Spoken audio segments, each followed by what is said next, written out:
Bom dia. Entrou agora? A paz do Senhor.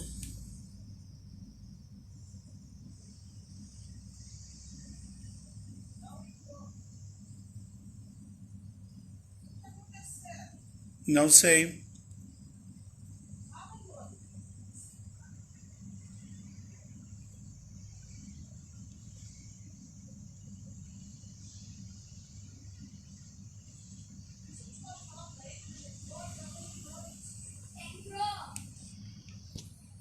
Bom dia. A paz do Senhor a todos aí. Estávamos com um probleminha técnico aqui, mas já estamos online, graças a Deus. Então, vamos lá. Bom, eu descobri o que era. Eu tinha colocado ali na publicação somente eu. E aí não estava entrando. Como eu coloquei aí na descrição, hoje nós vamos falar sobre Páscoa. A salvação na Páscoa judaica é o título da nossa lição de hoje. Tá? Para não fugir da linha que a gente está acostumado a ministrar EBD pela revistinha da CPAD, eu achei essa revista da CPAD aqui, ó, antiga, de 2017, tá? E o título da revista é A Obra da Salvação.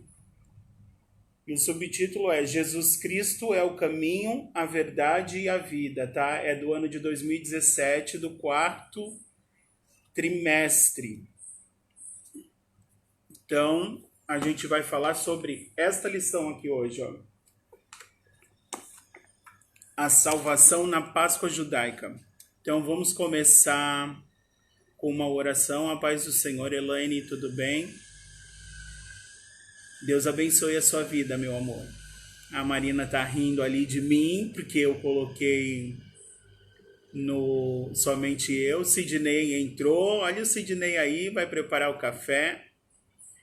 Então, vamos orar enquanto as pessoas estão entrando, para a gente começar a nossa...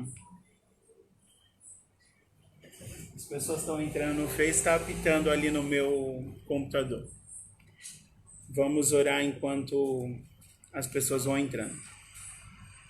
Senhor Deus e Pai, Salvador querido, em nome de Jesus, Senhor.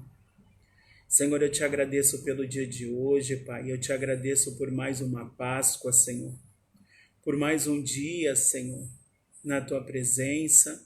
Por mais um dia em que o Senhor manteve o nosso fôlego de vida, Pai.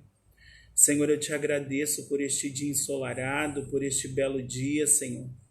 Senhor, eu te agradeço pela Tua proteção, pela Tua provisão sobre as nossas vidas, Pai.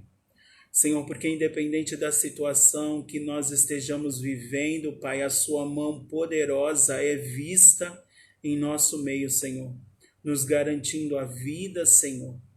O sol nascendo para nós, Senhor, justos, mas também nascendo para os injustos, Pai. Senhor, nós te agradecemos, Senhor, porque o Senhor derramou o seu sangue naquela cruz para nos salvar. E hoje, Senhor, é Páscoa e nós podemos lembrar, Senhor, de tudo aquilo que o Senhor fez por nós. Senhor, muito obrigado, Senhor, vai alcançando a vida de cada um, Pai. Vai alcançando, Senhor, a vida dos meus irmãos, Pai. Senhor, vai trazendo refrigério, Pai, àqueles que estão cansados, Senhor, e sobrecarregados, Pai. Senhor, em nome de Jesus, abençoa, Senhor, em nome de Jesus, derrama da Tua graça, do Teu poder, Senhor, da Tua unção sobre a vida de cada um, sobre cada lar, Pai. Em nome de Jesus, Senhor, nos conduz por este estudo, Pai, e que possamos, Senhor, terminar essa EBD sabendo muito mais, Pai, sobre Ti e sobre a Tua Páscoa, Senhor, e sobre tudo aquilo que o Senhor fez e ainda fará. Em nome de Jesus, amém. Bom, a paz do Senhor a todos. Oi, Franklin. Oi, pastora Kelsey. A paz do Senhor. Deus abençoe a vida de vocês. Deus abençoe a todos. Hoje a nossa lição é sobre a Páscoa. O título da lição, como eu disse anteriormente, é A Salvação na Páscoa Judaica. Tá? Eu peguei uma revista antiga da EBD, das lições bíblicas da CPAD, de 2017, como eu já mostrei aqui, que é a obra da salvação de Jesus, e a gente vai falar sobre a salvação. Amém? Em relação à Páscoa. Então, o texto áureo aqui é Êxodo 6:6. Se você puder acompanhar aí na sua Bíblia, tá? Êxodo 6:6 diz assim: Eu sou o Senhor, e vos tirarei de debaixo das cargas dos egípcios, vos livrarei da vossa servidão, e vos resgatarei com braço estendido e com juízos grandes. Amém? A verdade prática diz assim, a libertação do povo israelita vislumbrava um plano divino maior, libertador, e o plano divino maior era libertar e salvar a humanidade. A paz, Cleia, tudo bem? Deus abençoe. Elaine Ferreira, Vanessa Freire, oi Vanessa, paz. Alexandre Jesus, a paz do Senhor. Então, vamos lá. A nossa leitura bíblica em classe está em Êxodo 12, do 21 ao 24 e o versículo 29. Esse texto é muito importante para que a gente compreenda essa Páscoa que começou lá com os hebreus e que nos alcançou por meio de Cristo. Então, dessa vez eu vou ler o texto todo, tá? Normalmente eu só indico, mas dessa vez nós vamos ler o texto todo. Sim, Franklin, a Páscoa significa passar por, passagem. Então, Êxodo 12, quem puder acompanhar aí na sua Bíblia. Êxodo 12, do 21 ao 24, e aí depois a gente pula lá para o versículo 29. Diz assim, o 21. Chamou, pois, Moisés a todos os anciãos de Israel e disse-lhes: Escolhei e tomai vós cordeiros para vossas famílias, e sacrificai a Páscoa. Então tomai um molho de isopo, e molhai-o no sangue que estiver na bacia, e lançai na verga da porta, em ambas as ombreiras, do sangue que estiver na bacia. Porém, nenhum de vós saia da porta da sua casa até pela manhã, porque o Senhor passará para ferir os egípcios. Porém, quando vir o sangue na verga da porta e em ambas as ombreiras, o Senhor passará daquela porta e não deixará ao destruidor entrar em vossas casas para vos ferir. Portanto, guardai isto por estatuto para vós e para vossos filhos para sempre. Em algumas versões diz perpetuamente. Perpétuo é uma coisa que permanece para sempre, que é imutável. Ou seja, isso ainda permanece hoje, tá? E o 29 diz assim: E aconteceu à meia-noite que o Senhor feriu todos os primogênitos na terra do Egito, desde o primogênito de Faraó, que se sentava em seu trono, até o primogênito do cativo, que estava no cárcere, e todos os primogênitos dos animais. Graça e paz, Tonho, tudo bem? Então, assim, a palavra de Deus se renova todos os dias. Todos os dias a palavra de Deus se renova. E o 29 é bem o que está acontecendo hoje, né? Gente, talvez algumas pessoas pensem assim, caramba, mas que chato, toda vez tem que falar sobre o que está acontecendo hoje. Nós não vivemos no tempo dos hebreus, nós não vivemos no tempo de Jesus, nós vivemos no tempo de hoje. E a palavra de Deus, ela se renova a cada manhã. É o que a palavra diz. Não foi eu que disse isso. Ela se renova a cada manhã e ela fala no nosso coração. E nós temos que trazer ela para a nossa vida. Então, olha só o que diz o 29. Vou repetir aqui a leitura do 29. E coloca essa situação que está sendo falada aqui no que a gente está vivendo hoje, para você ver se Jesus não tem razão quando ele diz que nós temos que viver o evangelho, que nós temos que viver tudo aquilo que a palavra diz. Ó, diz assim, Êxodo 12, 29. E aconteceu à meia-noite que o Senhor feriu todos os primogênitos na terra do Egito, desde o primogênito de Faraó, que se sentava em seu trono, até o primogênito do cativo, que estava no cárcere, e todos os primogênitos dos animais. Essa situação que nós estamos vivendo hoje, ela não poupa ninguém. Ela não se importa com situação financeira, ela não se importa com quem você é, de onde você veio, pobre, rico, presidente, primeiro-ministro, independente de quem você seja. Essa situação está alcançando a todos. Mas o Senhor deixou algo aqui para nós, né? Nós precisamos estar dentro de casa. Glória a Deus por isso. Mas não dentro de casa só não é suficiente. Você precisa estar marcado pelo sangue do Cordeiro. Tem que ter sangue na tua porta. Tem que ter sangue nas vergas. Tem que ter sangue nos umbrais, nas ombreiras da porta. Tem que ter sangue. Se não tiver o sangue de Cristo na tua vida, pragas te alcançarão.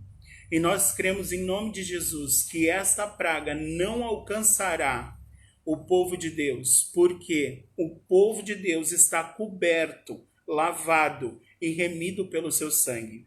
Amém? Então, vamos lá. Antes de começar, aqui na introdução, eu queria falar um pouquinho sobre o que foi essa Páscoa para os judeus, né?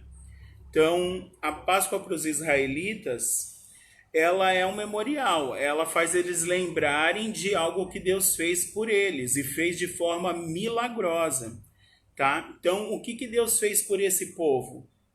Deus libertou esse povo a cada manhã uma porção nova do Eterno. Sim, pastora, a palavra dele vai se renovando e se você ler o mesmo versículo todo dia, cada dia ele vai falar de uma maneira diferente com você. Ah, porque a palavra de Deus muda? Não, a palavra de Deus não muda. Mas a palavra de Deus nos muda. Então, o que era para mim hoje, aquela porção da palavra, amanhã será uma coisa diferente. Porque ela mudou? Não, porque eu mudei. E aí eu passo a enxergar ela de uma outra maneira. Eu passo a colocar ela na minha vida de uma outra maneira. E isso é viver o Evangelho. Até que a gente consiga mensurar toda a extensão de um único versículo. Um único versículo tem uma extensão gigantesca para a vida de cada um. Então, é novidade de vida e boas novas. A cada dia ela é novidade de vida. Então a gente pode ler o mesmo versículo. O ideal é que a gente leia a Bíblia toda. Mas se você ler o mesmo versículo todo dia, você vai aprender coisas novas com aquele versículo todo dia. Porque a cada dia você vai estar melhor, porque você vai ser lavado por aquela palavra. Amém? Então, a Páscoa para os israelitas foi a execução milagrosa e fantástica de Deus, da libertação deles. E aí, para falar de libertação, eu queria falar o que é liberdade. Tá? E aí, o que é liberdade? Liberdade é você poder escolher, né? A paz do Senhor, Estevão. A paz do Senhor, Orlando Bezzi Pasquarelli. Olha, é o irmão da Cristina. A paz, Deus abençoe. A paz, Dani. Olha a minha irmã aí. Glória a Deus. Então, liberdade é o poder de escolha. Nós podemos escolher o que nós queremos fazer. Isso é livre-arbítrio, né? Como todo mundo entende. Então, Aí tem gente que fala assim, ah, mas eu sou livre, eu não preciso de Jesus para ser livre. Tem gente que não conhece a Jesus que diz que é livre. É livre, mas não consegue deixar o cigarro. É livre, mas não consegue deixar a bebida. É livre, mas não consegue deixar as drogas. É livre, mas não consegue deixar a prostituição. Isso é liberdade? Isso não é liberdade. A pessoa é escrava dessas coisas e nem se deu conta que é escrava. Ela não é livre. Livre é eu poder escolher. E eu só posso escolher quando eu estou em Cristo. Porque quando eu estou em Cristo, eu sou livre de verdade. Eu sou livre do pecado. Então, quando um cristão, quando alguém que foi liberto por Jesus peca, essa pessoa está pecando consciente. A gente já falou sobre isso aqui na IBD. Então, assim, 1 Coríntios 6, 12 vai dizer que todas as coisas me são lícitas, mas nem tudo me convém. É livre para coisas da carne. Então, Ariane, a pessoa quando ela ainda não foi liberta, quando ela ainda não foi salva, quando ela ainda não foi redimida, quando ela ainda não nasceu de novo, quando ela ainda não se tornou uma nova criatura, ela tem uma sensação de liberdade, mas essa liberdade ela é falsa. Porque a palavra vai dizer que antes de nós conhecermos Jesus, nós éramos escravos do pecado. Então, se você é escravo, você não tem vontade própria, entendeu? Ela não é livre para fazer as coisas da carne. A carne obriga ela a fazer aquelas coisas. Então, ela é escrava da carne, ela é escrava do pecado. Então, é complicado você achar que você é livre quando você é dominado. Essa relação de dominância, ela não vem de Deus. Deus não falou para um homem dominar sobre o outro, Deus não falou para se deixar dominar. Inclusive, o fruto do Espírito, uma das características é o domínio próprio. Se você não tem esse domínio próprio, se você não consegue se controlar, eu também dou graça porque o Senhor me libertou. A paz, Karina, Vanessa. Nós temos liberdade para escolher o bem ou o mal. A partir daí, tendo escolhido um ou outro, nos tornamos escravos. Mas fica a pergunta de quem queremos ser escravos, de Cristo ou do mundo. Sim, quando nós somos libertos, nós deixamos de ser escravos. Então, quando nós somos libertos, nós podemos escolher. O pecado não tem mais domínio sobre nós. Mas aí você escolhe se você vai pecar ou não. Só que quando você, que já foi liberto, peca, você peca conscientemente. Aquele que não foi liberto peca conscientemente, sabe o que está fazendo, mas não consegue se controlar. Você, pelo contrário, tem domínio sobre isso. Mas se você se deixa levar por essas coisas, você precisa se arrepender. E você tem um advogado justo e fiel ao lado do trono de Deus, Jesus Cristo, homem, para te defender. Amém? E para te perdoar de todos os seus pecados, sejam eles cometidos antes ou após a sua salvação. Então, todas as coisas me são lícitas, como diz 1 Coríntios 6,12, mas nem tudo me convém. Então, eu que sou cristão, eu preciso saber o que me convém e o que não me convém fazer. E o que não me convém fazer é aquilo que vai aborrecer a Deus. E quando eu aborreço o mundo, eu sou amigo de Deus, como a gente já falou aqui na semana passada. Quando eu aborreço o mundo, eu sou amigo de Deus. Quando eu aborreço a Deus, eu estou sendo amigo do mundo. Amém? João 8,32 diz assim, conhecereis a verdade e a verdade vos libertará. Quem é a verdade? Jesus. Jesus é o caminho, a verdade e a vida. Quando eu conheço a verdade, ela me liberta. João 8,36 vai dizer, se o Filho vos libertar, verdadeiramente sereis livres. Então, assim, aqueles que foram libertos pelo Filho de Deus, aqueles que foram libertos por Jesus, esses são verdadeiramente livres. esses podem escolher entre seguir a Cristo e seguir ao mundo, entre fazer a vontade de Deus e fazer a vontade da sua carne. Só que um caminho leva para a salvação e o outro caminho leva para a perdição. Como o próprio Deus coloca para nós. Olha, chamo os céus e a terra como testemunha contra vós e apresento a vocês hoje a bênção e a maldição. E aí, como diz o pastor Saraiva, e aí ele te dá a colinha, escolhe a vida. A colinha de Deus. Ele não só coloca a prova, mas ele te dá a cola. Ele te passa a resposta, escolhe a vida, mas tem gente que tem escolhido a morte, mesmo quando ele diz para escolher a vida. Então, escolha a vida, e não tem vida sem Jesus. Para a nossa lição hoje é sobre Páscoa, como o Frank ele comentou aí no começo, Páscoa é passagem, ou passar por cima, passar por. Então, a palavra Páscoa, que foi estabelecida como festa para os judeus, lá em Êxodo 12, a gente vê o início disso, ela significa passar por, é o Pessá, o Pessa dos judeus. Ele era comemorado no mês de Abib, tá? Esse mês, para os judeus, seria entre o nosso mês de março e o mês de abril, então depende lá da contagem de tempo. Por isso que a nossa Páscoa ela muda, às vezes ela é em março, às vezes ela é em abril, porque ela acontece junto com a Páscoa judaica, e a Páscoa judaica é no mês de Abib, tá? Se a gente olhar lá para Gênesis 12:2, a Páscoa é um cumprimento de Gênesis 12:2, que diz para Abraão assim, tu serás uma bênção sobre todas as nações.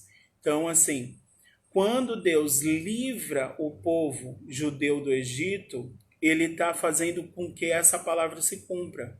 Porque por meio dessa libertação virá o Salvador.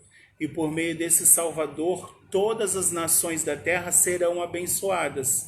Tá? Então, Gênesis 12:2 vai dizer para Abraão assim, tu serás uma bênção sobre todas as nações. E todas as nações serão abençoadas pela tua descendência.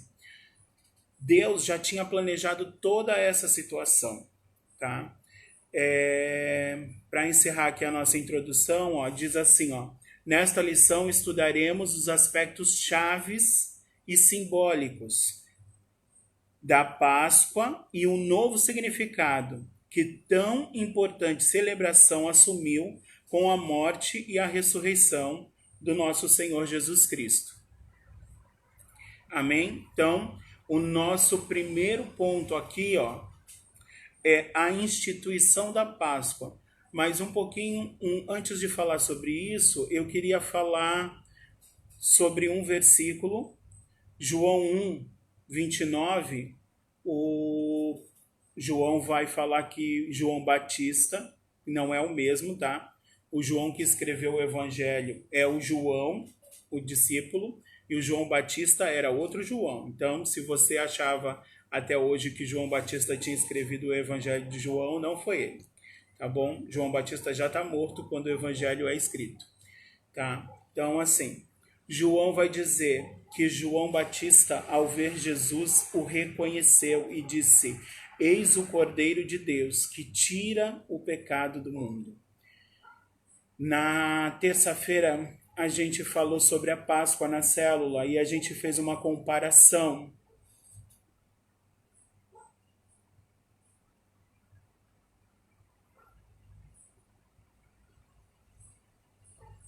Sim, a festa da Páscoa para nós cristãos é o nosso senso de identidade, é saber quem nós somos em Cristo, qual é a nossa origem, quem nós somos e para onde nós vamos. A liberdade é um poder de escolha e nós podemos escolher entre a vida eterna e a morte eterna. Então, nós precisamos ter isso em mente, tá? Voltando aqui, João o reconheceu, João Batista o reconheceu e disse: eis o Cordeiro de Deus que tira o pecado do mundo. Tá? Não era mais qualquer cordeiro.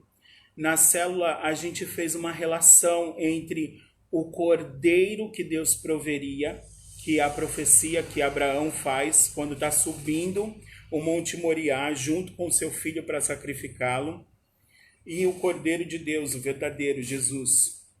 Naquela ocasião, Deus impede Abraão de sacrificar Isaque, seu filho, mas ao mesmo tempo está dizendo: eu vou sacrificar o meu filho por vocês. E aí, nesse impedimento, Deus provê para ele um carneiro, é o que a palavra diz, e tinha um carneiro preso no arbusto. Ou seja, a profecia que Abraão tinha proferido ali na subida daquele monte não tinha se cumprido ainda. Essa profecia se cumpre quando João olha para Jesus e o reconhece e diz: vejam, o Cordeiro de Deus que tira o pecado do mundo.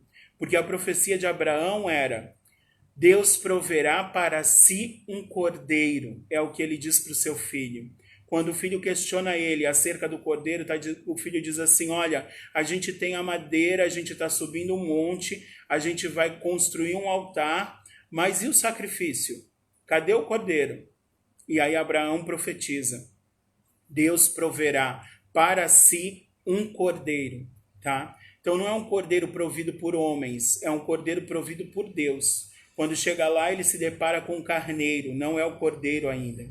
Quando João Batista olha para Jesus descendo até as margens do Jordão para ser batizado, ele diz: vejam, o Cordeiro de Deus que tira o pecado do mundo. Ele está dizendo para aqueles judeus, para os fariseus que estavam ali: lembra que Abraão profetizou um cordeiro para Deus, que Deus proveria um cordeiro? Está aí, chegou o Cordeiro de Deus. E este é o único capaz de tirar o pecado e não mais só encobrir o pecado.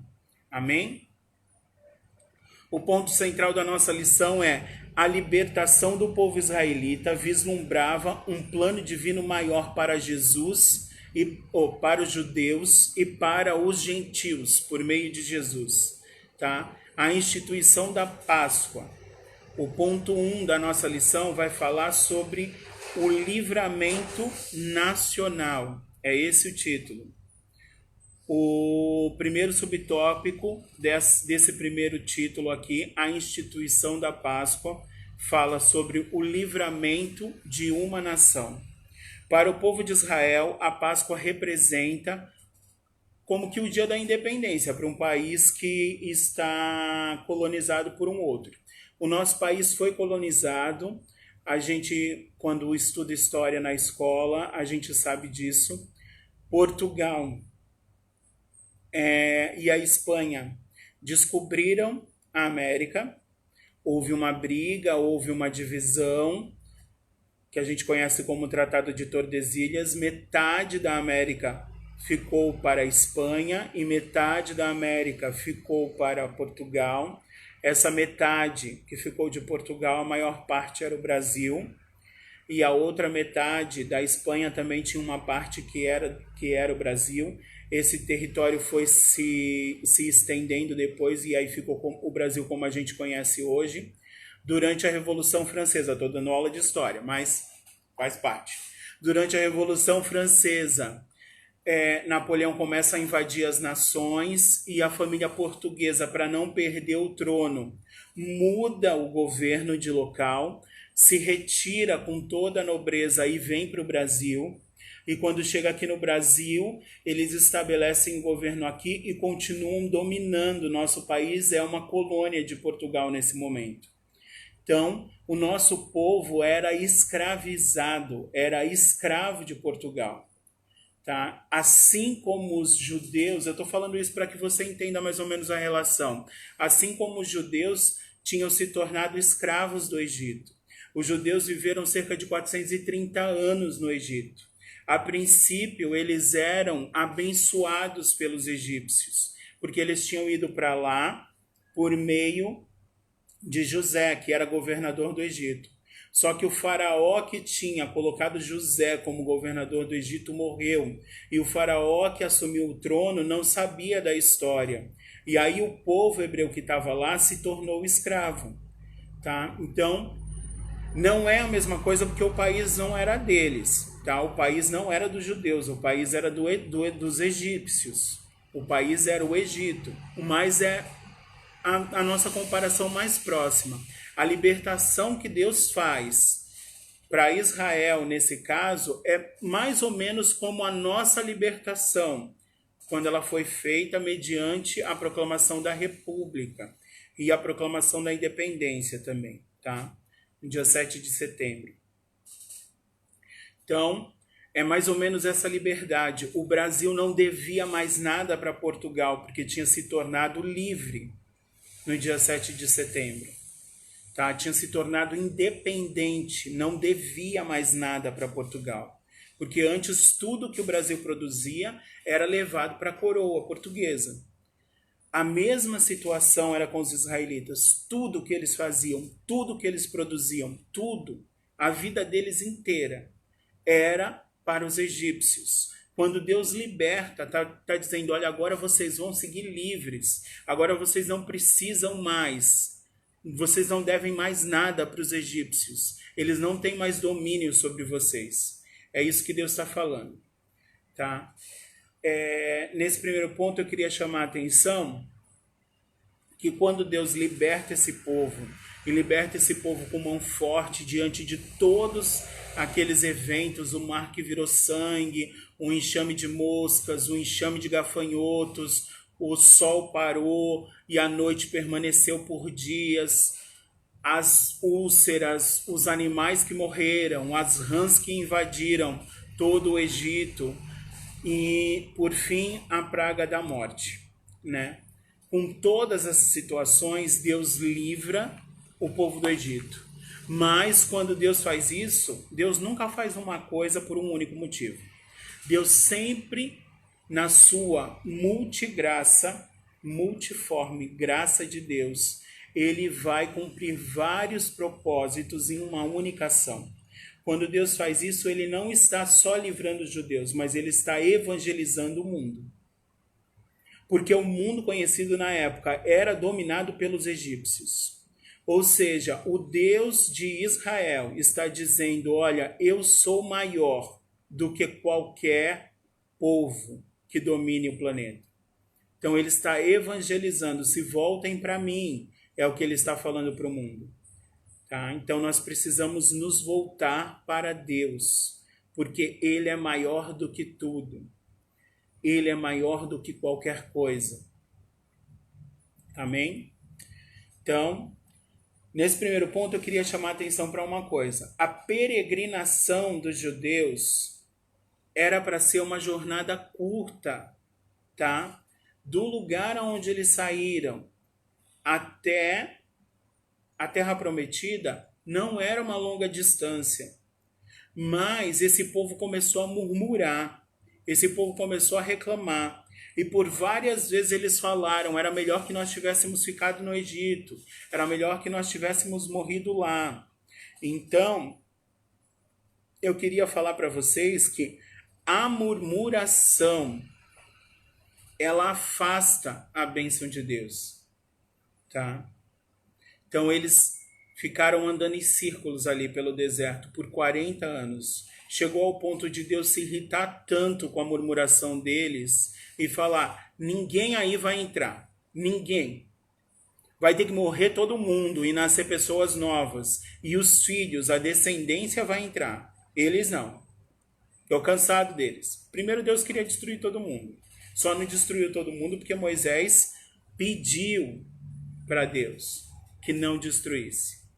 Mas nessa passagem, quando os espias voltam e começam a murmurar e eles pegam em pedras para apedrejar Moisés e Arão e falar que eles tiraram eles do Egito para morrer ali na mão daquele povo, Deus se levanta na tenda da congregação, desce a Shekinah de Deus e para barrar esse povo, entendeu? Infeliz é a congregação que Deus precisa se levantar para barrar. É um problema. Tem gente que é barrada por Deus. É um problema quando Deus se levanta para barrar alguém. Essa pessoa tem um problema muito sério. Então era o que tinha acontecido com o povo de Israel. Tá? E aí Deus pega e fala para Moisés: eu vou matar todo mundo e vou fazer um novo povo descendente de você. Esquece a descendência de Abraão. Vai começar tudo de novo com a descendência de Moisés. Aí Moisés diz: não, Senhor, vão falar que você não teve condições. Como é que vai ficar a sua reputação, que você tirou o povo do Egito e não pôde garantir a sua segurança, a sua salvação? E aí Deus pega e deixa mais branda essa pena. E aí diz: ó, tá bom, Moisés. Esse povo não vai entrar. Os descendentes deles vão entrar. Mas, abraço virtual. Mas você também não vai entrar, Moisés. Você só vai ver a terra, tá? Desse povo aí que tá aí, só Josué e Caleb entrarão. Porque foram os que permaneceram fiéis, tá? Mas Moisés não permaneceu fiel? Permaneceu. A questão é que Moisés é o representante da lei. E com a morte de Moisés, antes da entrada na terra prometida, Deus está querendo dizer assim: olha, não é pela lei que você vai entrar na terra. Você vai entrar na terra pela graça. E a graça ainda não veio. A graça vai chegar. E a graça tem nome. E é Jesus Cristo, o meu filho, que vai morrer por vocês. Tá? Então, é essa a questão. Por isso que Moisés não entra. Não é que ele não foi fiel. Tá? Ele não entra porque ele é o representante da lei. E a lei não leva ninguém para o céu. Quem leva as pessoas para o céu, quem salva as pessoas é Jesus. A lei só serve para apontar as nossas falhas, que necessitam ser redimidas pelo sangue de Jesus. Amém? Então, 1 Tessalonicenses 5,18 vai dizer que em tudo devemos dar graça. Romanos 8,28 diz que todas as coisas cooperam para o nosso bem. Então, ao invés de murmurar e ter afastada de você a graça de Deus, a bênção de Deus, dê graça em tudo. Em tudo dê graça, na certeza de que todas as coisas cooperam para o seu bem. E quando você faz isso, você atrai a bênção de Deus para a sua vida. Por mais que a situação esteja difícil, dê graça em tudo. Ai, fiquei doente. Graças a Deus, o Senhor sabe de todas as coisas. Isso também coopera para o meu bem. De alguma maneira, isso coopera para o meu bem. Não fiquei doente. Graças a Deus. Amém? Dei graça em tudo. A paz do Senhor, Priscila. Vamos para o nosso segundo ponto aqui. O nosso segundo subtítulo aqui desse primeiro, a instituição da Páscoa, fala sobre a libertação da escravidão, tá? Gênesis 1, 28, para quem lembra, tetelestai. É isso aí, vamos falar em hebraico. Tetelestai, está consumado. Né, Franklin? Tudo foi consumado. Gênesis 1, 28 vai dizer, Deus vai estabelecer uma condição para o homem. Crescei e multiplicai-vos e dominai sobre a terra, sobre todos os seres vivos que rastejam, sobre todos os seres do mar, sobre todos os animais, tá? Sejam eles mamíferos, répteis, aquáticos ou voadores, tá? Então, é isso que, resumindo, é isso que está lá. Sobre as coisas criadas. Em nenhum momento Deus fala para o homem dominar sobre o homem, tá? Em nenhum momento Deus fala para o homem escravizar outro homem. Existe hierarquia? Existe hierarquia na Bíblia. Hierarquia é bíblico.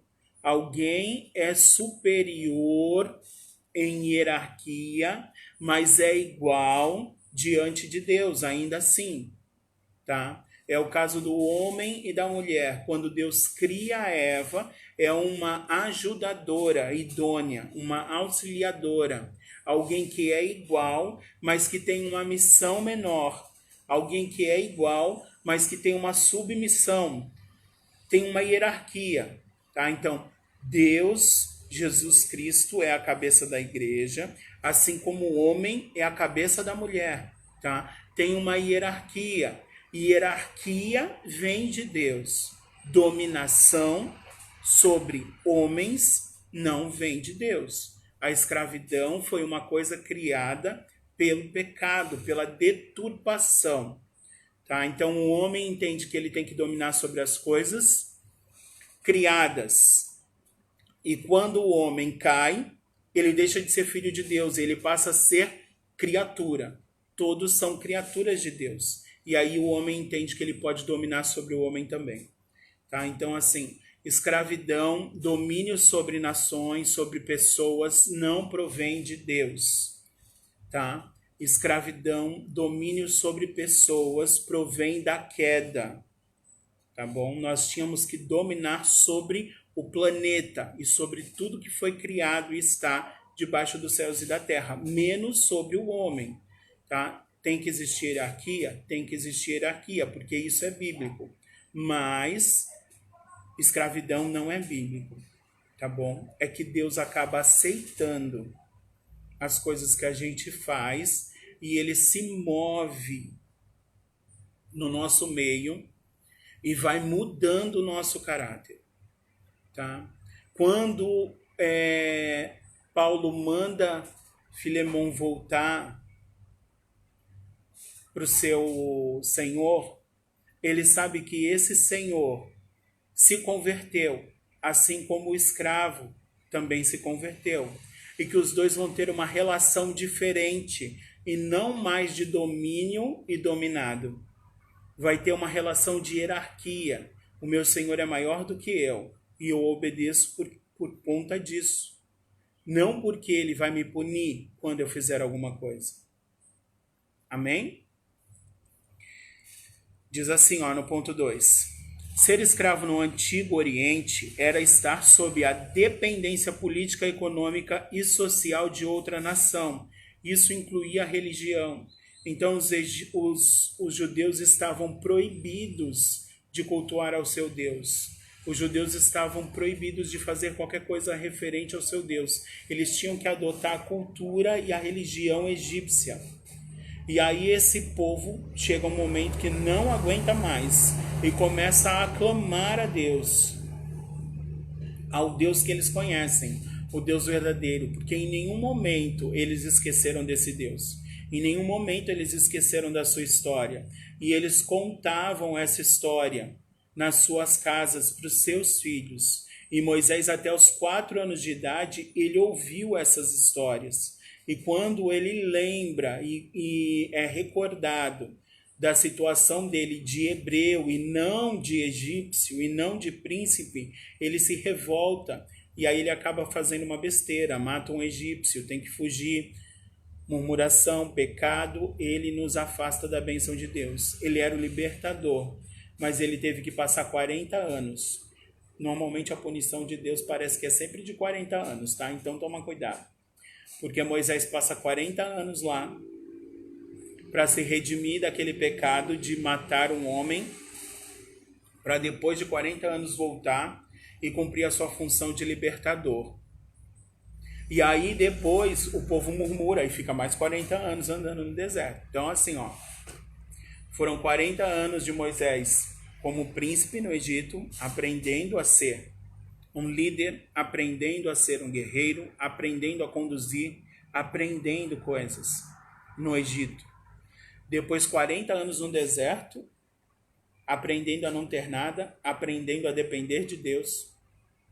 E depois 40 anos andando com o povo, conduzindo um povo até a terra prometida. Amém? Entretanto, no caso dos israelitas, o Deus Todo-Poderoso ouviu o gemido dos filhos de Israel, aos quais os egípcios escravizavam, e lembrou-se de sua aliança, do sofrimento da escravidão, o clamor do povo chegou a Deus, que lhe proveu um livramento. Tá? Então, assim, o clamor do povo. 1 Tessalonicenses 4,16 diz... Não, perdão. 1 Tessalonicenses 5,17 diz: orai sem cessar. Tá? Então, é necessário orar. É necessário clamar. Deus ainda não me ouviu. Continua clamando. Vai chegar uma hora que esse clamor vai chegar aos ouvidos dele. E ele vai lembrar da aliança que ele tem com você. E quando ele lembrar da aliança que ele tem com você, esse cativeiro vai ser virado. Ele vai virar esse cativeiro, assim como ele virou o cativeiro de Jó. Amém? Então, Lucas 11:1. Os discípulos chegam para Jesus e falam assim: nos ensina a orar. Eu imagino que os discípulos ficavam olhando assim e vendo que em 5 minutos Jesus curava cego, em 5 minutos Jesus fazia paralítico andar, em 5 minutos a lepra sumia de uma pessoa.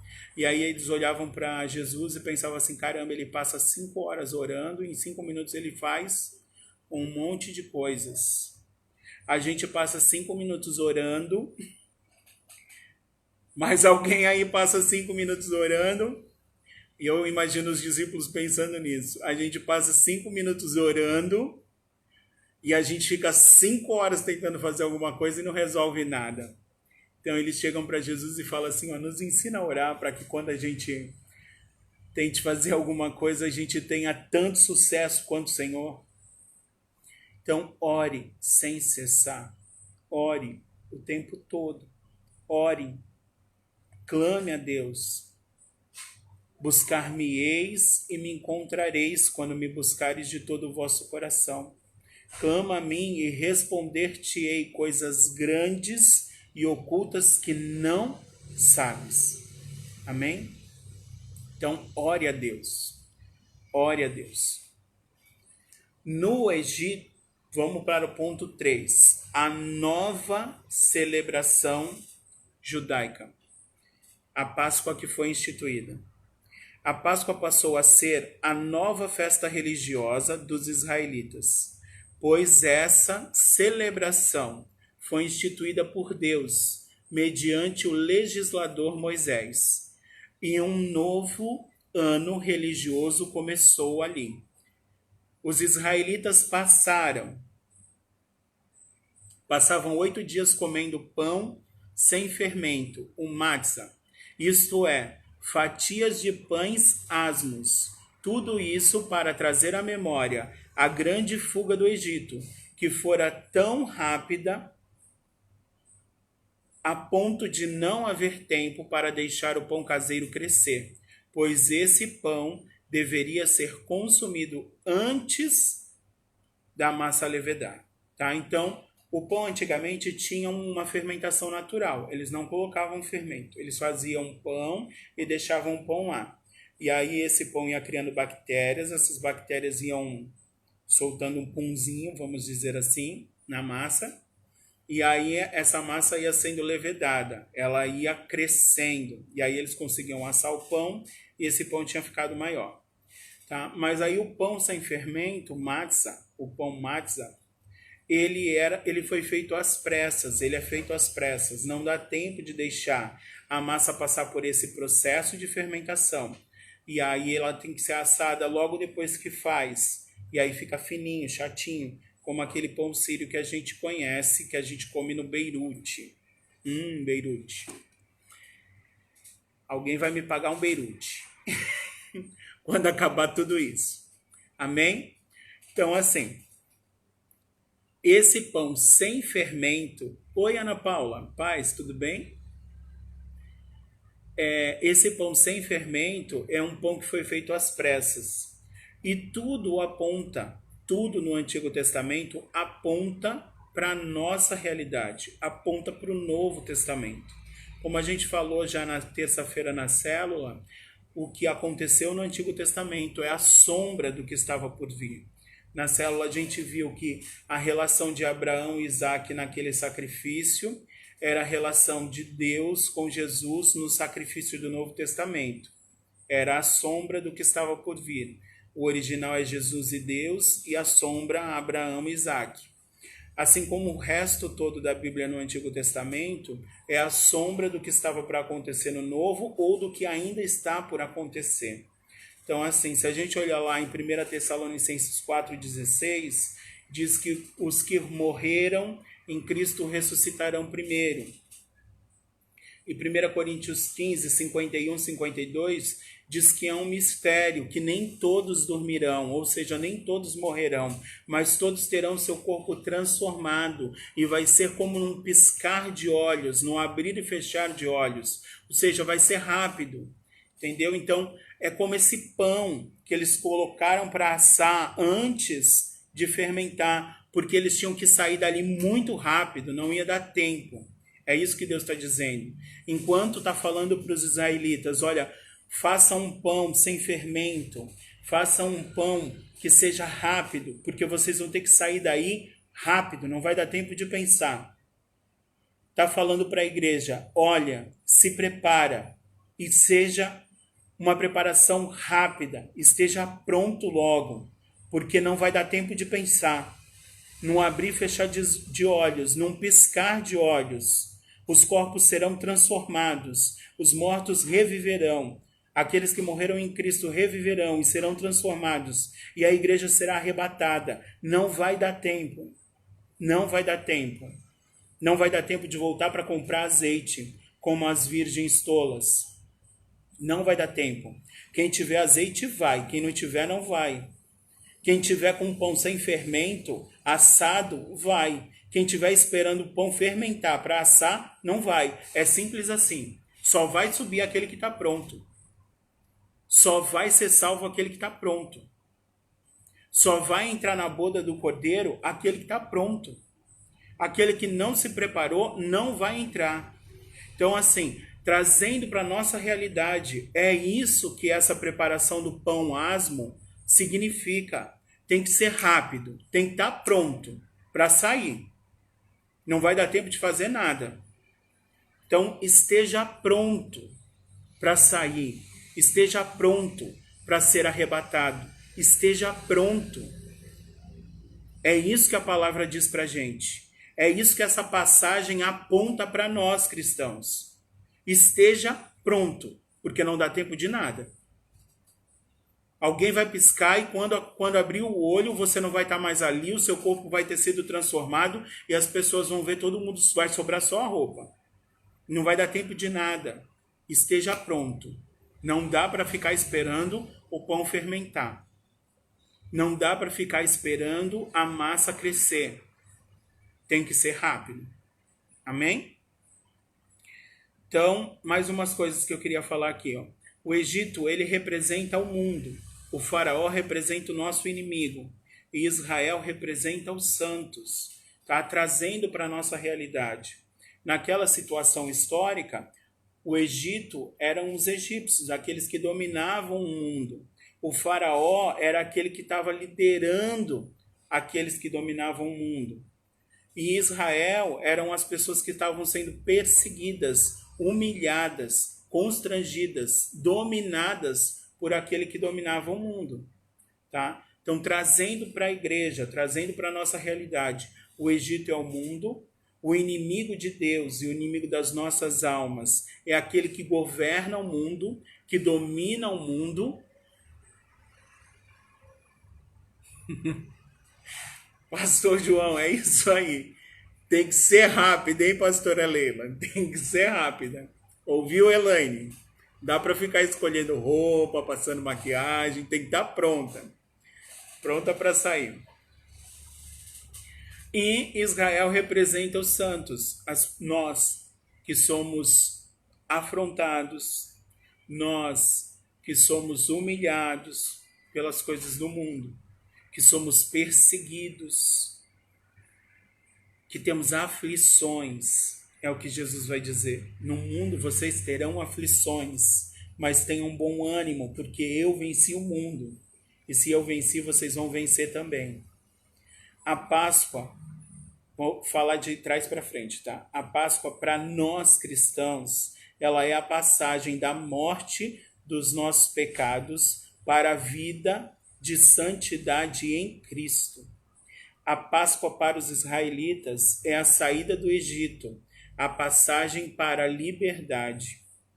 A Páscoa para os egípcios significa o juízo divino sobre o Egito. Então, para aqueles que estão no mundo, a Páscoa representa juízo para o mundo. Para aqueles que são o povo eleito de Deus, a Páscoa representa ainda hoje a liberdade do mundo egípcio, a liberdade da escravidão.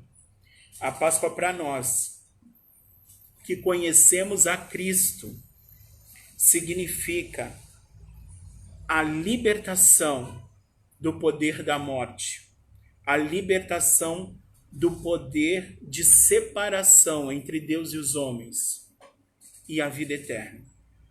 Amém?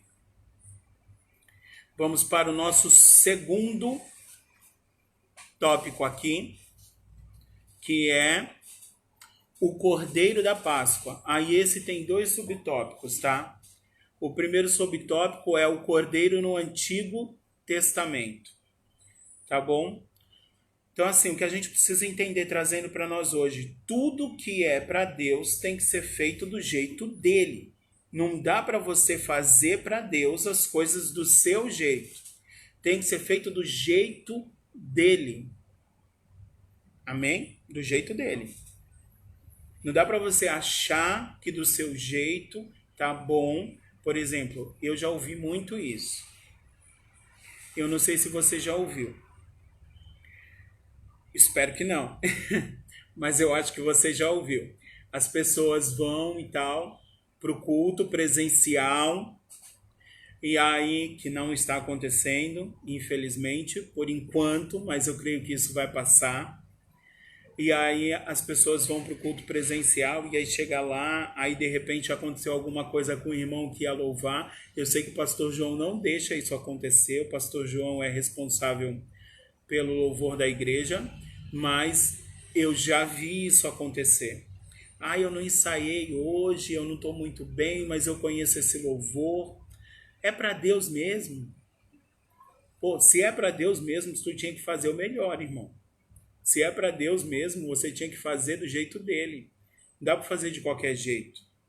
O jeito dele nunca é de qualquer jeito. O jeito dele sempre é o melhor jeito, tá?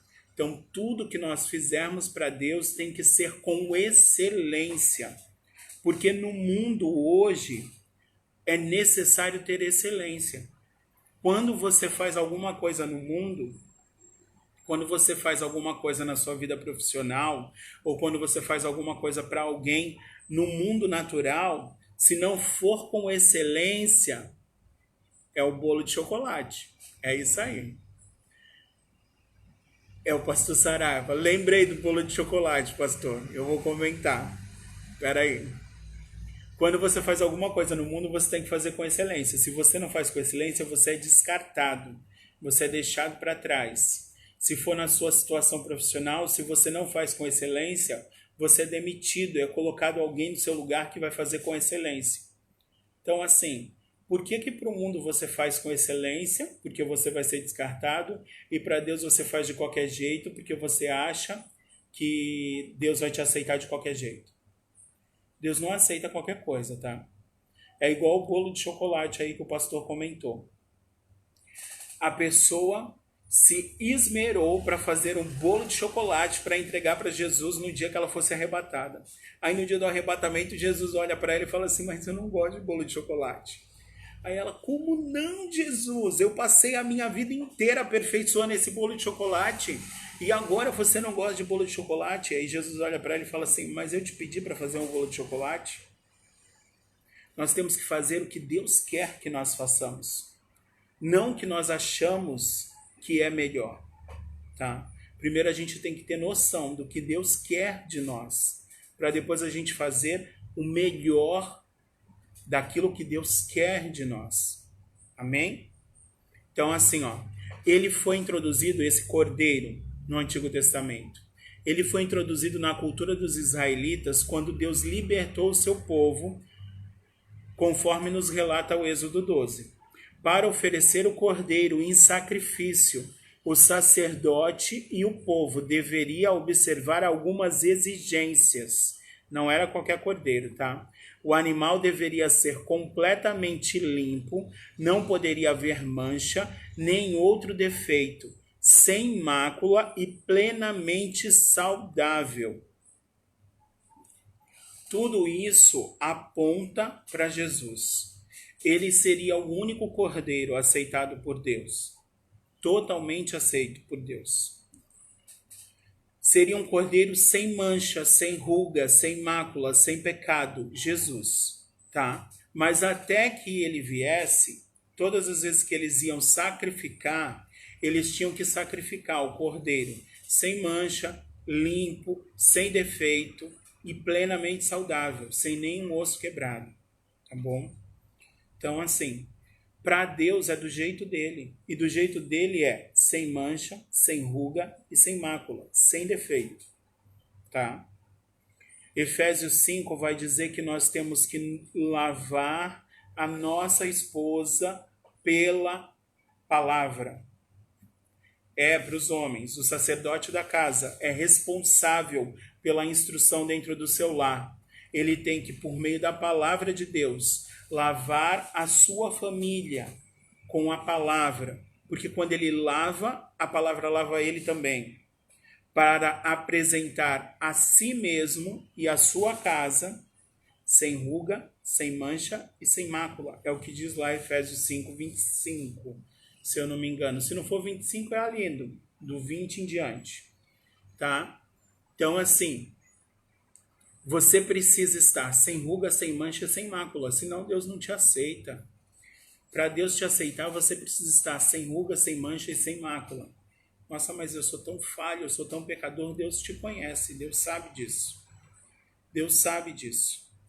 Mas Ele quer ver que hoje você está melhor do que ontem e que amanhã você está melhor do que hoje.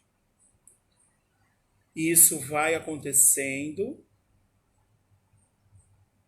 Sim, do Senhor é o conselho e a verdadeira sabedoria. E você, cordeiro e não coelho. Exatamente. É o cordeiro de Deus, não o coelhinho da Páscoa, tá, gente? O cordeiro de Deus que tira o pecado do mundo.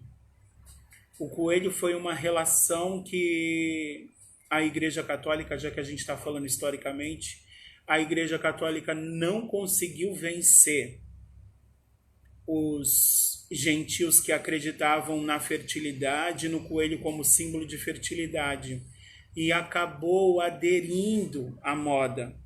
Tá? A igreja não está para fazer moda, a igreja está para fazer a diferença, até que ele venha.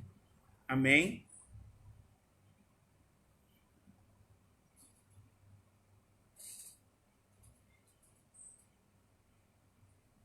Isso mesmo, Jesus é o único cordeiro, sem ruga, sem mancha e sem mácula. Ele é o nosso maior exemplo e nós devemos segui-lo. Tá? A igreja está para fazer a diferença, até que Jesus venha buscá-la. A igreja não está para se adequar a costumes culturais, tá bom? A Igreja Católica deveria ter permanecido na verdade e não ter adotado práticas como a do coelho, como a do ovo, como a da árvore de Natal, como a do Papai Noel. Não deveria. Amém? Porque nós somos a verdade, nós conhecemos a verdade. E a verdade nos libertou e somos livres disso tudo. Não precisamos disso. Tá? Para tirar uma dúvida que surgiu, que o irmão me perguntou na semana passada, e aí a lição calhou de levar por esse lado, e então, vamos lá. 2 Coríntios 5,10 diz que todos comparecerão diante do tribunal de Deus. Tá? Só que quando 2 Coríntios 5,10 diz que todos comparecerão diante do tribunal de Deus, a gente precisa lembrar que a Bíblia é um todo. A Bíblia não é só uma parte. Tá? Não dá para eu pegar um versículo e fazer uma doutrina. E a Bíblia vai dizer assim para mim: aqueles que estão em Cristo Jesus, nenhuma condenação há, tá? Então, se você está em Cristo, se você se lavou com a palavra todos os dias da sua vida, se você procurou se santificar e a cada dia você se tornou mais santo, até chegar à estatura de varão perfeito, se você se tornou uma pessoa sem ruga, sem mancha e sem mácula, pelo menos na medida do possível, se você tirou todo o fermento do seu meio, da sua vida, isso mesmo, pastora, o fermento também representa o pecado. Se você tirou todo o fermento, você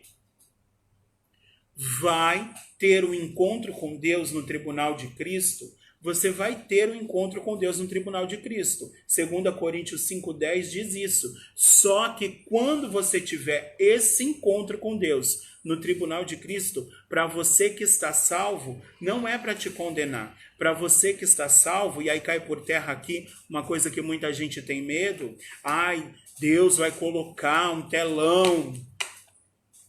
Para, irmão, Deus não tem telão. Deus não tem telão. A gente tem telão.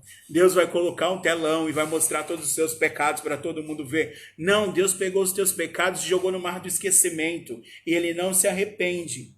Quando você... E proíbe todo mundo de pescar lá. Inclusive até o inimigo é proibido de pescar lá. Tá? Como foi falado na semana passada. Então...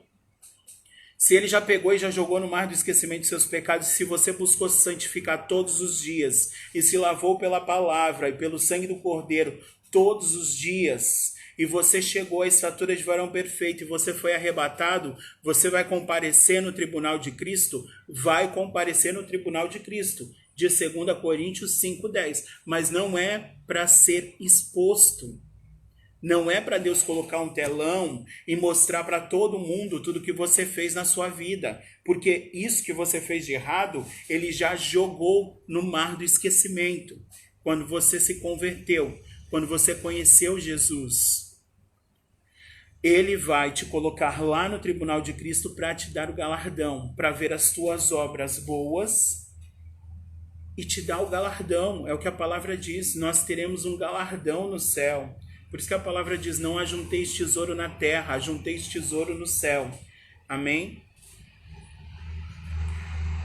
Aí já que a gente está falando aqui também de sacrifício, eu espero ter sanado uma dúvida que surgiu na semana passada. Eu fui estudar mais.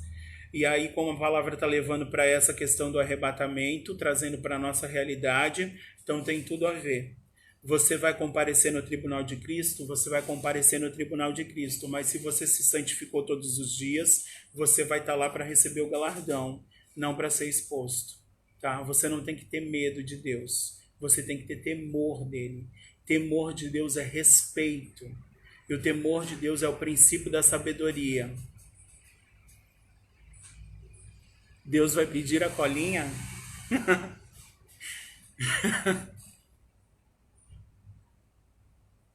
Não, não tem telão, Dinho. Não tem telão. Esquece. Não tem telão. Deus não tem telão. Deus não é tecnológico. Deus está além disso. Deus está além disso.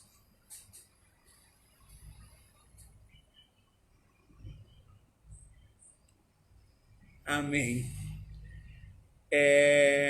Já que a gente está falando de sacrifício, que a gente está falando que o sacrifício para Deus tem que ser do jeito dele.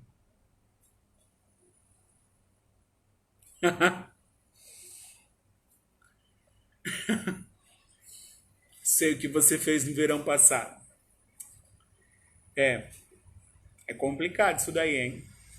Mas, ainda que a gente saiba o que os irmãos fizeram no verão passado, dos seus pecados não vos lembro mais. Obrigado, pastor. O fermento, ele tem mais do que uma relação. O fermento é você inchar. O fermento é você se alimentar e não dar para ninguém. Aquilo que você... Se você for parar para pensar, você que está na igreja se alimenta da palavra e não passa isso adiante, você está inchando, você está crescendo. mas só para você, é isso que a palavra diz, aquilo que eu vos dei, dai também de graça, não é isso? Então, assim, isso também é pecado. A palavra diz que se você tem condições de ajudar o seu irmão e você não ajuda, você também está pecando.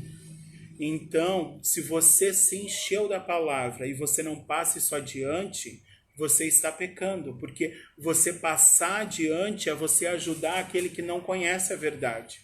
Porque aquele que não conhece a verdade, por meio da sua pregação, por meio da sua vida, e a gente precisa pregar primeiro aos olhos, e não somente aos ouvidos, é você fazer com que as pessoas conheçam também a verdade, tá? E o Espírito Santo vai convencê-las do pecado, da justiça e do juízo, e elas também serão libertas. O fermento também pode ser relacionado ao pecado.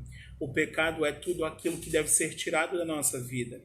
Quando Deus fala, ó, pão, vocês precisam ser ázimo, vocês precisam ser pão mates, vocês precisam estar prontos logo. Não dá tempo de colocar pecado, não dá tempo de se encher de fermento, não dá tempo.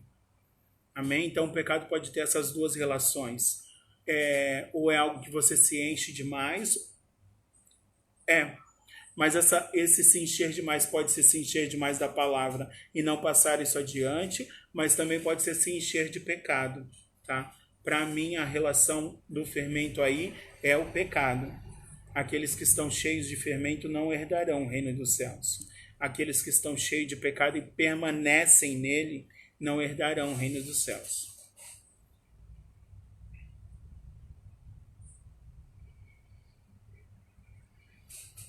Isso mesmo. O pecado. Aquilo que não agrada a Deus, que nos separa de Deus. Amém? 1 Crônicas 21 ao 24, o rei Davi, ele vai fazer um sacrifício, e aí ele quer comprar o lugar. E aí a pessoa quer dar para ele porque ele é o rei. Aí ele pega e fala assim, não, eu vou pagar, porque eu não quero fazer nenhum sacrifício para Deus que não me custe nada. Então, assim, nós precisamos entender que aquilo que é para Deus tem que nos custar alguma coisa. Nem que seja tempo de oração, que seja tempo de busca, tempo de jejum. Não estou falando necessariamente de valor monetário, de dinheiro. Tem que custar alguma coisa. Tem que custar eu me negar. Aquele que quiser vir após mim, negue-se a si mesmo. Tome a sua cruz e me siga. Os discípulos vão falar que essa palavra é dura. E Jesus vai falar assim, se vocês quiserem, fica à vontade. Pode ir, vai embora. E aí Pedro sabiamente diz, para onde iremos nós, se só tu tens a palavra de vida eterna? Sim, a consequência não é tirada. Se você matou, você vai pagar por isso. A consequência nunca é tirada, tá? Porque aquilo que você planta, você tem que colher. Não, o plantio não é obrigatório. Mais ou menos. A gente pensa assim, ó, plantar não é obrigatório, mas colher o que você plantou é obrigatório. Mas mesmo quando você não planta, dependendo da situação, é um plantio e você vai colher aquilo. Porque quem não planta não colhe nada. Amém? Às vezes é necessário que você plante alguma coisa para que você possa colher. A questão é qual é a semente que você está plantando. Qual é a semente que você está plantando, tá? Não é que você não tenha que plantar. Ah, então eu vou ficar aqui de braço cruzado, eu não vou plantar nada, porque aí eu não vou colher nada e tá tudo certo. Não, você precisa colher, só que você precisa colher coisas boas. Então você precisa plantar coisas boas.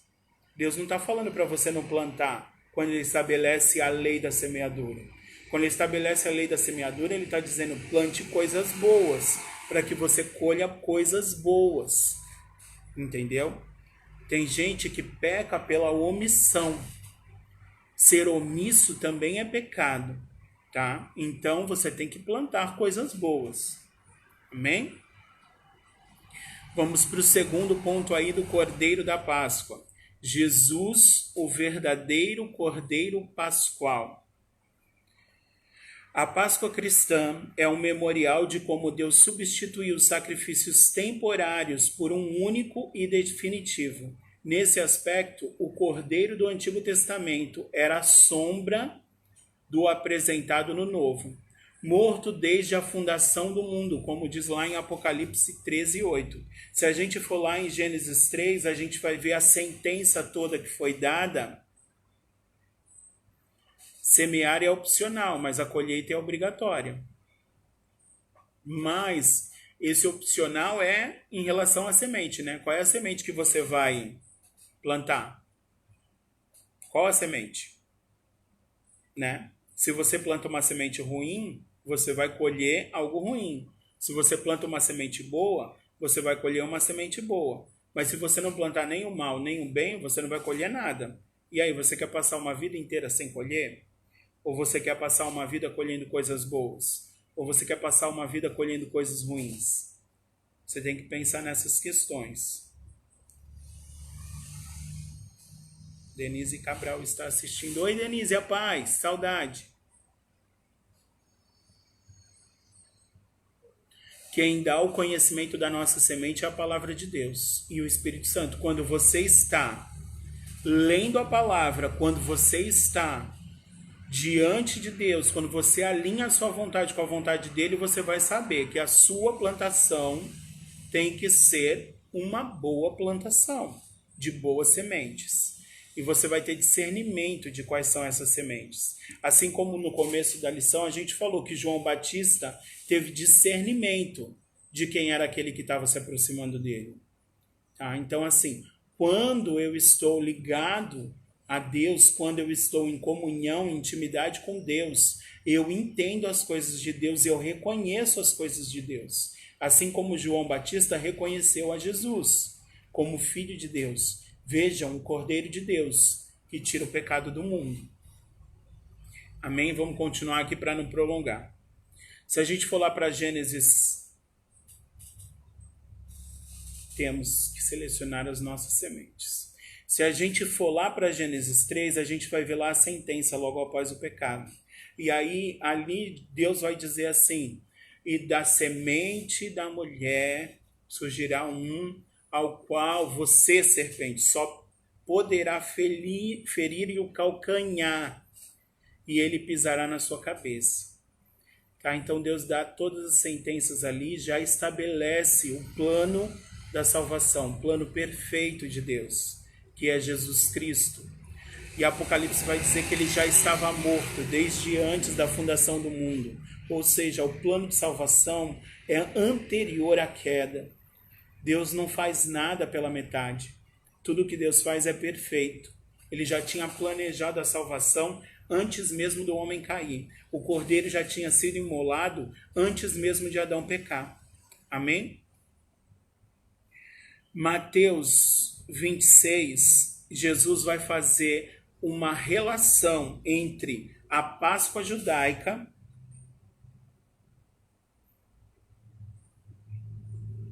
É verdade, a nossa palavra tem poder, a gente precisa tomar cuidado com o que a gente fala.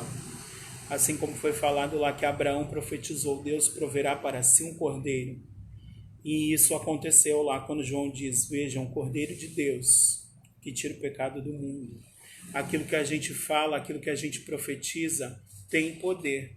Aquilo que a gente fala vai se cumprir. Porque como diz Isaías, a nossa palavra, ela não volta sem antes cumprir aquilo que apraz, aquilo para a qual ela foi lançada. Amém? Em Mateus 26, Jesus vai fazer uma relação entre a Páscoa judaica e a nossa Páscoa. E ele vai fazer algumas alterações. Nessa relação, ele vai fazer uma alteração. Enquanto os judeus sacrificavam o cordeiro toda a Páscoa e comiam esse cordeiro assado para lembrar daquela saída, daquela fuga do Egito. E aí tinha mais um monte de coisas que eles comem. Eles passam uma semana comendo 8 dias comendo pão sem fermento. Todo o fermento é tirado da casa. Não é tirado da casa porque, trazendo para a gente, todo o fermento é tirado da casa porque o pecado tem que ser tirado da nossa vida. Mas na situação deles de comemoração da Páscoa eu tiro todo o fermento da casa para que eu não corra o risco de me contaminar com o fermento, de comer o fermento. Amém? Porque durante aqueles 8 dias, eles precisam comer pão sem fermento. Para lembrar que eles tiveram que sair rápido daquele lugar, apontando para a igreja, para lembrar que a igreja precisa estar preparada para subir rápido para o céu, para ser arrebatada. Amém? Então, assim, em Mateus 26, Jesus vai fazendo, a partir do versículo 27, essas relações. E aí a palavra vai dizer assim: e no primeiro dia da festa dos pães ázimos, ou seja, os 8 dias que antecediam a Páscoa, ele falou para os discípulos: olha, vocês vão até tal lugar, vocês vão encontrar um homem assim, assim, assim. Chega para ele e pergunta onde o meu Senhor pode comemorar a Páscoa, e ele vai indicar um lugar, vocês sobem e preparam todo lugar e tal, e eu vou cear a Páscoa com vocês. Tá? Eles fazem tudo isso, e aí Jesus vai lá, e aí ele começa a mudar a simbologia da Páscoa. Nessa última ceia, ele vai lavar os pés dos discípulos, a gente conhece essa passagem. Depois ele vai pegar o pão e vai dizer: olha, este é o meu pão, que vai ser partido em favor de muitos. E depois ele pega o cálice e diz: e esse é o cálice do meu sangue, o sangue da nova aliança, que será vertido na cruz para a salvação. Amém? Então Jesus pega aqueles símbolos da Páscoa, o cordeiro, e o sangue foi passado na porta, e traz para uma nova relação, que é a relação que nós temos com a Páscoa, a nossa santa ceia. Tá? O pão, que representa o corpo de Cristo, que foi partido pelo nosso favor, por favor de muitos. E o sangue que foi derramado na cruz, que agora está sobre nós. Amém? Por isso, ao comemorarmos a Páscoa, devemos atentar seriamente para o glorioso feito de Jesus na cruz. Cristo é o fundamento, a essência da Páscoa. Se não atentarmos para ele, nossa Páscoa torna-se vazia de sentidos, tá? Para os judeus, uma Páscoa sem Cristo ainda tem algum sentido. Eles são o povo da aliança, da primeira aliança. Eles terão uma nova chance. Lembra que a gente já conversou sobre isso nas lições passadas, quando a gente falou sobre o arrebatamento? Não tem uma chance nova para aqueles que foram enxertados na videira. Para os gentios, a chance é agora de aceitar e reconhecer o Filho de Deus como Salvador, como o único e suficiente Salvador. E o seu sangue nos liberta do pecado. Nós não fomos escravos no Egito. Os israelitas foram escravos no Egito. Então, a comemoração da Páscoa para eles, mesmo sem a crucificação, ainda tem um sentido. Eles comemoram a libertação do povo do Egito. Mas você não faz parte do povo que foi liberto do Egito. Então isso não faz diferença para você. A sua Páscoa sem Cristo é vazia de significado. A sua Páscoa só tem significado quando você está em Cristo. Quando você entende que ela é a representação de tudo aquilo que Cristo fez por mim e por você naquela cruz, naquele dia. Amém? O sangue do Cordeiro é o terceiro ponto aqui, o terceiro tópico. E aí, o primeiro significado o primeiro subtópico é o significado do sangue. Quando a gente olha para a Bíblia, e a Bíblia fala de sangue, a Bíblia fala de vida. O sangue contém a vida. É por isso que algumas seitas vai dizer que você não pode comer sangue, você não pode fazer transfusão de sangue. Os judeus dizem que você não pode comer a carne com o sangue tem que ser tirado da carne. É por isso que eles não comem animal que foi estrangulado, eles só comem animais que foram degolados, que foi cortada a garganta e que o sangue jorrou. A vida foi tirada dessa carne, tá? Então, assim, por quê? Porque o sangue na Bíblia, Deus relaciona o sangue com a vida. É por isso que quando os judeus pecavam, eles faziam lá o ritual de purificação. E o animal era imolado, era degolado, o sangue era tirado, o sacerdote pegava um molho de isopo, passava nesse sangue e aspergia sobre o pecador. Esse sangue aspergido sobre o pecador estava mostrando para Deus que uma vida foi tirada para a remissão do pecado da outra vida, tá? Então, esse sangue cobria o pecado. Porque o salário do pecado é a morte. Entenderam? Então, assim, o salário do pecado é a morte. Como que eu limpo o pecado? Dando a vida. Quando Deus olhava para o mundo e via o mundo imerso no pecado, ele queria tirar a vida de todo mundo. Porque só dessa forma a justiça de Deus seria satisfeita. Quando Deus olha para o mundo lá na época de Noé, antes de fazer aliança com Noé, aquele pecado todo incomodava ele. E para a sua justiça ser satisfeita, o pecado tinha que ser pago com a vida. E aí veio o dilúvio e matou todo mundo e deixou só uma família. Porque nessa família, Deus viu um homem, Noé, o único que ele encontrou na terra como justo. Então, assim, quando Deus olha para o homem na época da antiga aliança e ele vê o pecado, esse pecado tem que ser pago com uma vida. E aí os sacerdotes sacrificam os cordeiros ou as pombinhas, para aspergir o sangue, a vida, sobre a pessoa. Porque aquele que está em pecado está morto. Então nós precisamos de vida. E aí a vida é aspergida sobre essa pessoa. Só que Jesus vem e faz o sacrifício derradeiro, principal, final, o sacrifício perfeito. Ele derrama o seu sangue é aspergido sobre nós. E não é necessário mais sacrifício. Porque quando Deus olha para nós, ele vê o sangue de Jesus derramado no mundo. Deus amou o mundo de tal maneira que deu o seu único filho para que todo aquele que nele crê não pereça, mas tenha a vida eterna.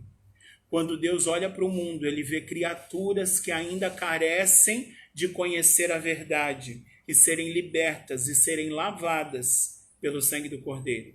E aí ele diz assim para a igreja: eu deixo vocês aí.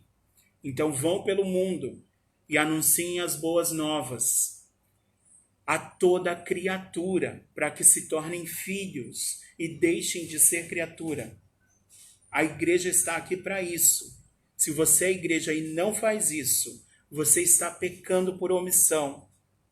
Você está pecando porque você tem como ajudar aquelas pessoas que estão no mundo, que ainda são criaturas, a se tornarem filhos. Amém? O maior símbolo e principal elemento desse ritual era o sangue do animal sacrificado. Isso porque o sangue na Bíblia representa a vida, e a vida do animal derramada no sacrifício era o que restabelecia a paz entre Deus e o ser humano. Tá? Só o sangue restabelece a paz, só o sangue tira o pecado, só o sangue cobre o pecado. Então o sangue dos animais, a vida deles era derramada para que as pessoas pudessem ser vistas como justificadas por um certo período, até que pecassem de novo. Quando Jesus vem e derrama o seu sangue na cruz, essa justificação é eterna. Aqueles que creem em Jesus foram aspergidos pelo sangue dele. E essa justificação, ela permanece. Quando você peca, você se arrepende. E mais uma vez você é lavado por este sangue. Amém? Hebreus 9, 22 vai dizer que quase todas as coisas se purificam com sangue, tá? Tem uma diferença entre o sangue do animal e o sangue humano. Se o sangue representa a vida para Deus, se o sangue representa a vida, é o que a Bíblia nos diz, o sangue do animal foi criado pela fala, pelo agir do verbo. Deus disse que haja luz, que haja terra, que a terra produza relva, que a relva produza seres vivos, que o mar produza seres vivos. Então, isso foi criado, essa vida foi criada pela fala, pelo verbo, pela ação de Cristo, tá? Mas Deus cria o homem e sopra o Espírito Santo, sopra o seu fôlego de vida, sopra o Espírito neste homem, e aí esse homem se torna alma vivente. O sangue do homem tem a vida em si pelo sopro de Deus, não pela ação do verbo. Quando Caim matou Abel, Deus vem e pergunta assim: e aí, Caim, cadê o teu irmão? Aí Abel pega e fala assim: e eu lacei do meu irmão, eu sou babá dele agora, por um acaso? Ainda é mal criado, Caim. Aí Deus pega e fala assim: o sangue do teu irmão clama a mim da terra, pedindo por justiça. O sangue do homem está ligado a Deus.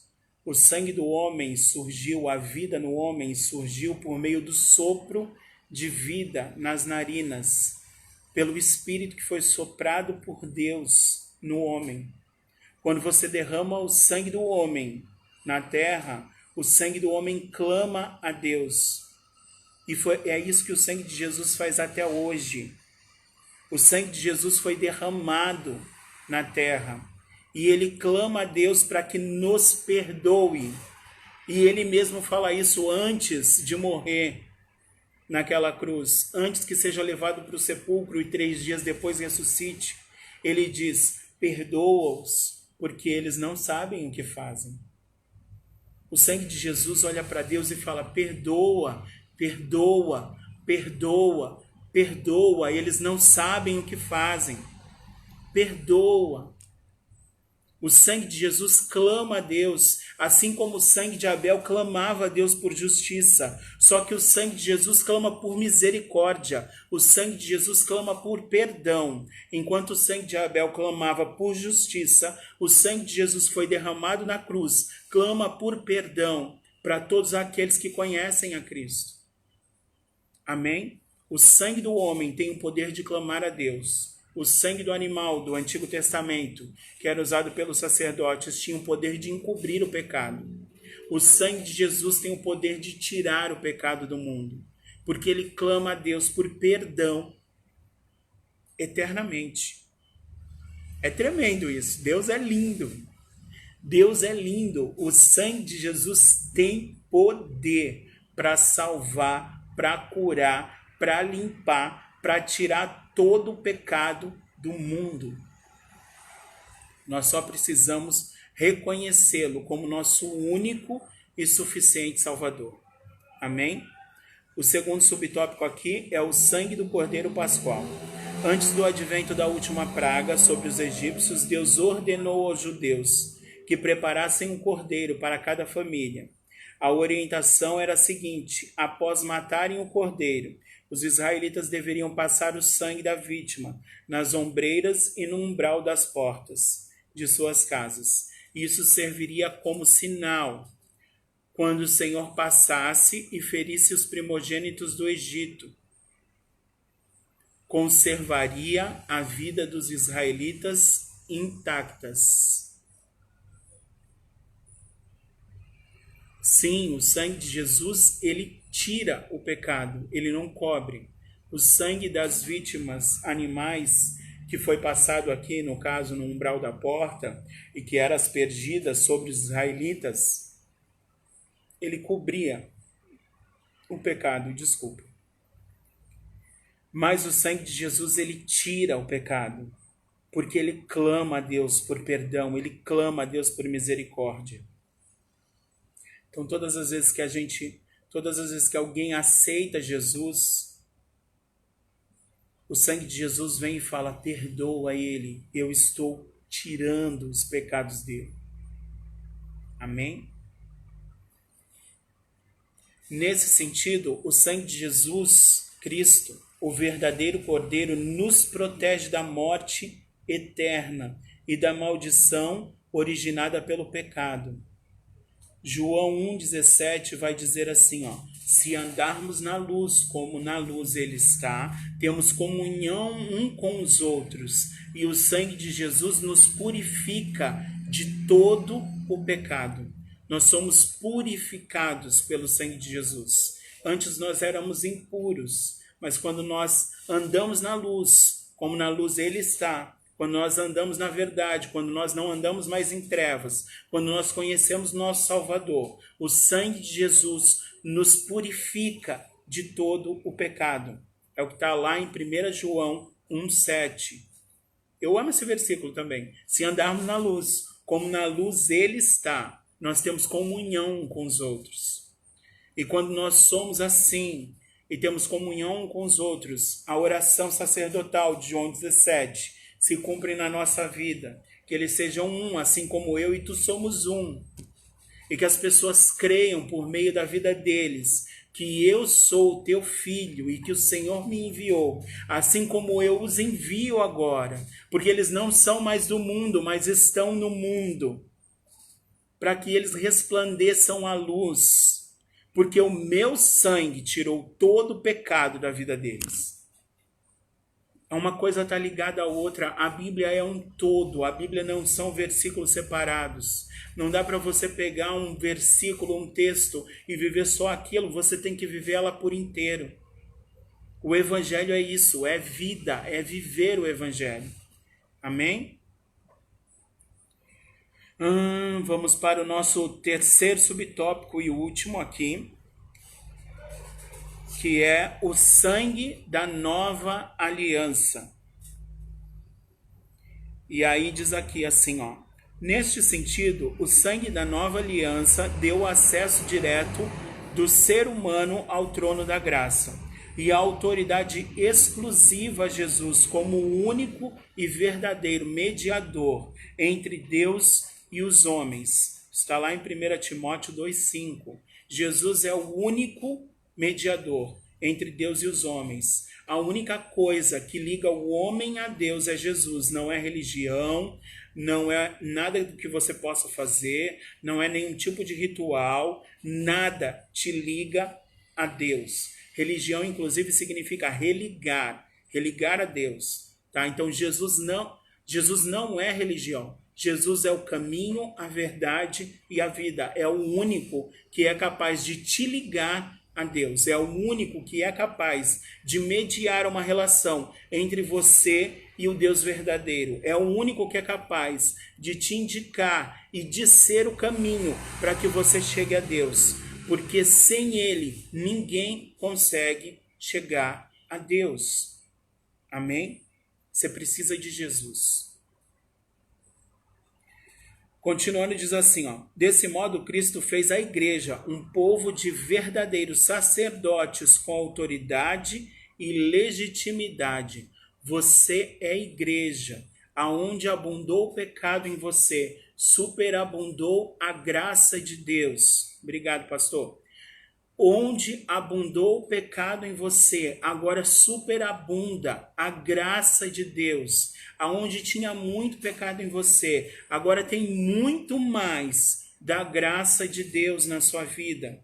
E Ele te deu autoridade para ser sacerdote e legitimidade. Mas é para qualquer coisa? Não. É para partilhar da intimidade com Deus, para interceder uns pelos outros e anunciar as boas novas dessa aliança.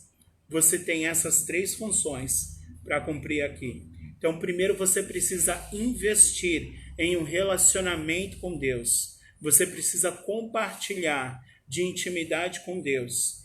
Em segundo momento, você precisa de uma oração intercessória. Você precisa orar pelas pessoas. Porque quando você ora por alguém, Deus abençoa a você também. Por quê? Orar por alguém é semear na vida de alguém. E como já foi falado aqui, tudo aquilo que a gente planta, a gente colhe. Se você ora por alguém, você está orando pelo bem dessa pessoa. Oração contrária não existe, hein, irmão? Para com esse negócio de oração contrária. Não vai orar para o irmão se lascar, que quem vai se lascar é você. Ora para o irmão ser abençoado, que aí você vai ser abençoado também. Amém? Deus não ouve oração contrária. Ah, mas eu orei contrariamente e aconteceu. Foi o diabo que ouviu a tua oração, irmão. Não foi Deus. Porque a outra pessoa, Deus ama ela do mesmo jeito que ele te ama. Se for teu irmão em Cristo, piorou ainda, porque é teu irmão. Quem é o pai que vai castigar um filho porque o outro está orando? Que o outro está pedindo? Antes vai corrigir os dois. Amém? Então, para com esse negócio de oração contrária. Oração é sempre a favor. Somos nação santa, povo eleito. Tem gente que acha macumba gospel. É verdade. Amém? Então, assim, ore, interceda uns pelos outros. Você orar por alguém, você desejar o bem para alguém, você pedir para que Deus intervenha na vida de alguém e faça o bem para aquela pessoa, é semear na vida de alguém. Quando você semeia coisas boas, você vai colher coisas boas. Amém? Terceiro ponto, anunciar as boas novas. Esse é o nosso papel. É o papel da igreja. Quando Jesus vai para o Pai na sua oração sacerdotal, ele diz assim: eu vou para ti, mas eles não vão, eles vão ficar. Livra-os do mal. Mas aí ele dá uma ordem para a igreja. E na oração ele diz assim: assim como o Senhor me enviou, eu os envio agora, para que eles anunciem as boas novas, para que eles tenham comunhão com os outros, para que eles andem na luz assim como eu ando na luz, para que o meu sangue limpe eles do pecado, purifique eles de todo pecado, e que eles sejam minhas testemunhas, que eles sejam ministros, que eles sejam mediadores do amor de Deus para com os homens. Deus não faz acepção de pessoas. Deus não olha para você e acha que você é melhor que o outro. Deus olha para você e vê você como o outro. Você também não pode fazer acepção de pessoas, porque se você conhece a Deus, você ama o próximo. E se você ama o próximo, você quer que ele chegue ao pleno conhecimento da verdade, assim como você chegou. Amém? Para concluir, a Páscoa para os judeus é a memória da ação salvadora de Deus. Para nós, os cristãos, é a recordação da ação redentora de Jesus em favor da humanidade. Então, para os judeus, é lembrar da salvação da escravidão do Egito, da libertação, da ação salvadora de Deus, no meio daquele monte de sinais. Para nós, cristãos, Yeshua é a nossa salvação. Yeshua HaMashiach, Jesus, o Messias, é a nossa salvação. É lembrar do que ele fez na cruz para me salvar e te salvar. É lembrar do que ele fez na cruz e ser grato e glorificar a Deus por este dia e por todos os dias que nós temos a oportunidade de falar que Jesus é a nossa Páscoa, que Jesus, por meio do seu sangue, faz com que a morte nos veja e passe por cima de nós. Passar por cima, passagem. Quando o anjo da morte via o sangue na verga da porta, ele passava por cima daquela casa, deixava aquela família intacta e ia para a próxima casa. Que eu e você tenhamos isso na nossa vida. Que a morte eterna, a separação de Deus, olhe para nós e passe por cima de nós, e passe por cima da nossa casa, e nos deixe livre dessa separação. Amém? Que o sangue de Cristo esteja na nossa vida, porque aquele que crê nele, ainda que morra, viverá. Ainda que morra. E vai chegar um dia que os mortos serão ressuscitados. Aqueles que dormiram acordarão, terão seus corpos transformados, glorificados, e nós também. E nós iremos morar com ele, porque o desejo dele é que todos aqueles que o conhecem e que ele ama estejam com ele aonde ele estiver. Em nome de Jesus.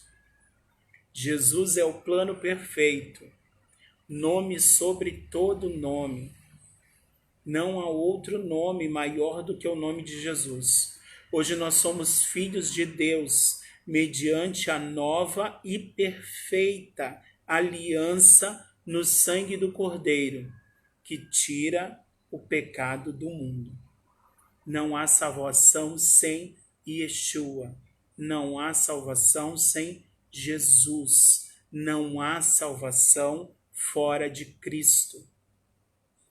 Você pode fazer qualquer coisa, mas se você não tiver Jesus, não existe salvação. Você pode fazer qualquer coisa, mas se esse sangue não estiver na verga da tua porta, se este sangue não estiver sobre a tua vida, se este sangue poderoso de Jesus não estiver sobre você, você não verá a Deus, você não terá salvação, você será separado de Deus. A vida eterna é uma realidade, ela existe, ela existe. A questão é, a sua vida eterna será vivida junto do Cordeiro, ou a sua vida eterna será vivida no lago de fogo, no lugar de tormento?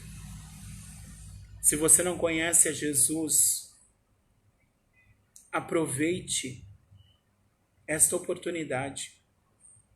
Aproveite e reconheça Ele como Senhor e Salvador da sua vida, como o único e suficiente Salvador. É o único e suficiente porque você não precisa de mais nada para te salvar. Você só precisa de Jesus.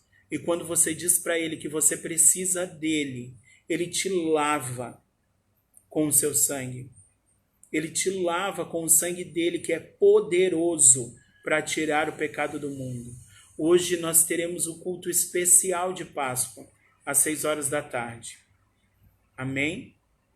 Convide mais 300 e participe. Glória a Deus.